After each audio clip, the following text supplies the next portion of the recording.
Hello everyone. I hope you all are doing great in your lives and preparing for your exam. So welcome to another video where we will be discussing about important diagrams for your board exams 2025. Important diagrams of biology of course.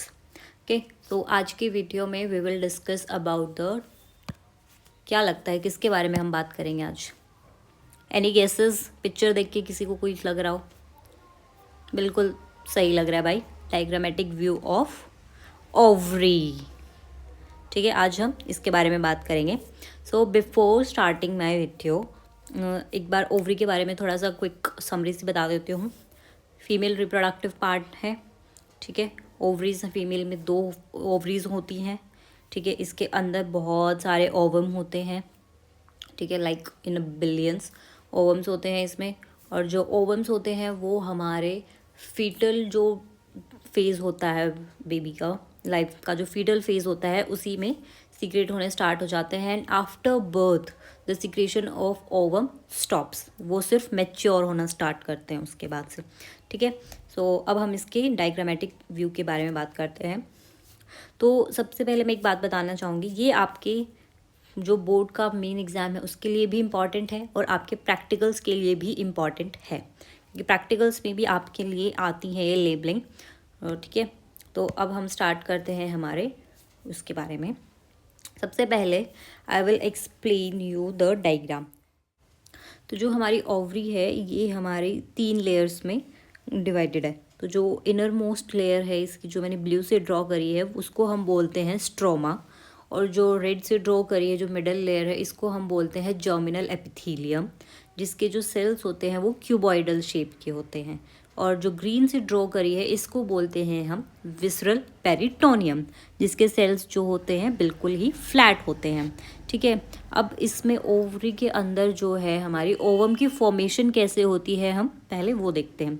सबसे पहले जो है हमारे primary follicles होते हैं. ठीक है, फिर वो प्राइमरी फॉलिकल्स टाइम के साथ सेकेंडरी फॉलिकल में कन्वर्ट होते हैं. फिर सेकेंडरी फॉलिकल हमारे टर्शरी फॉलिकल में कन्वर्ट होते हैं. ठीक है, और टर्शरी फॉलिकल जब हमारा ग्राफियन फॉलिकल में कन्वर्ट होता है तो उसके अंदर एक येलो कलर का लिक्विड होता है जिसको हम बोलते हैं एंट्रम. ठीक है, अब भाई एंट्रम की वो क्या है, ये क्या करते हैं, जो कैविटी होती है उसको फिल करता है. ठीक है, तो ये एंट्रम होता है इसके अंदर. अब जब ये ग्राफियन फॉलिकल जब पूरा अच्छे से मैच्योर हो जाता है तो इसका टाइम आ जाता है कि भाई अब ये ओवम को रिलीज़ करेगा. ठीक है, ये तो सबको पता होगा ना कि जो मेंस्ट्रुअल साइकिल है वो 28 डेज़ की होती है इन जनरल. ठीक है, तो 28 डेज़ के अंदर जो आपके हार्मोन्स चेंज होते हैं और सब कुछ होता है, तो 14 के जो हार्मोन्स वगैरह चेंज होते हैं उसके बाद फिर जो ओवम है वो हम रिलीज़ करते हैं on the 14th day. Like ठीक है, 14th डे के बाद जब ये ग्राफियन फॉलिकल की जो ये लाइनिंग है ये टूटती है, उसके बाद हम ओवम को रिलीज़ करते हैं. तो जो ये येलो पार्ट बच जाता है जिसको हम एंट्रम बोलते हैं, वो तो भैया बॉडी के अंदर ही रहेगा ना, मतलब ओव्यूल उसके ओवम के अंदर, ओवम कह रही सॉरी, ओवरी के अंदर ही रहेगा ना. तो वो फर्दर बनाता है हमारा कॉर्पस ल्यूटियम. ठीक है, कॉर्पस ल्यूटियम क्या होता है, जिसपे आपके बाकी के ये ग्राफियन सेल्स होते हैं और आपका एंट्रम होता है. धीरे धीरे करके आपका जो कॉर्पस ल्यूटियम है ये डिग्रेड होता रहता है और ये साइकिल जो है आपकी ख़त्म होती है और दोबारा से फिर प्राइमरी फॉलिकल्स बनने शुरू होते हैं. ठीक है, आई होप समझ में आया होगा अच्छे से.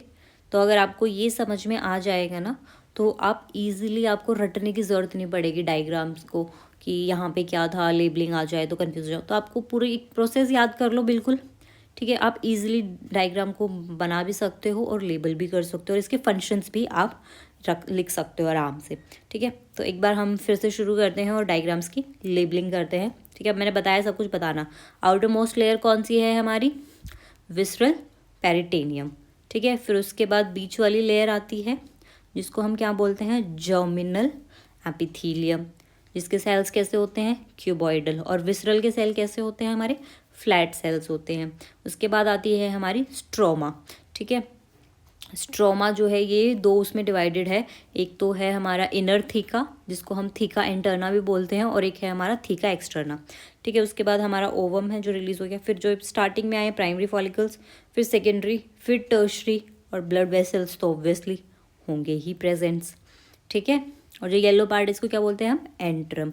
और ये कहाँ से स्टार्ट आता है, ये आता है हमारे ग्राफियन फॉलिकल में, जब हमारा बिल जो वो है प्राइमरी फॉलिकल्स जो से वो मैच्योर हो जाता है, बिल्कुल ओवम रिलीज होने वाला है, तब आते हैं, ठीक है। आई होप क्लियर होगा आप सबको। अब डायग्राम देखते हैं हम।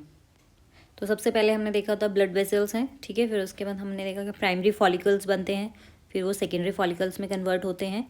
देन उसके बाद हमारे टर्शरी फॉलिकल बनते हैं जिसके अंदर एंट्रम प्रेजेंट होता है, जिनको हम ग्राफिन फॉलिकल्स भी बोलते हैं फिर, ठीक है। फिर ग्राफिन फॉलिकल्स के बाद जो है हमारा ओवम रिलीज हो जाता है। ओवम रिलीज होने के बाद जो रिमेनिंग पार्ट होता है एंट्रम का, वो हमारा कॉर्पस ल्यूटियम फॉर्म कर लेता है, और धीरे धीरे कॉर्पस ल्यूटियम भी डिग्रेड हो जाता है एंड दोबारा से एक नई साइकिल स्टार्ट होती है, ठीक है। आई होप क्लियर होगा सबको और सबको समझ में भी आया होगा। आप 2-3 बार एक बार ये डायग्राम खुद से प्रैक्टिस करना, and I am damn sure you will S this in exam. Okay, all the best for your exam guys, and मिलते हैं नेक्स्ट वीडियो के साथ। तब तक के लिए bye bye and keep practising.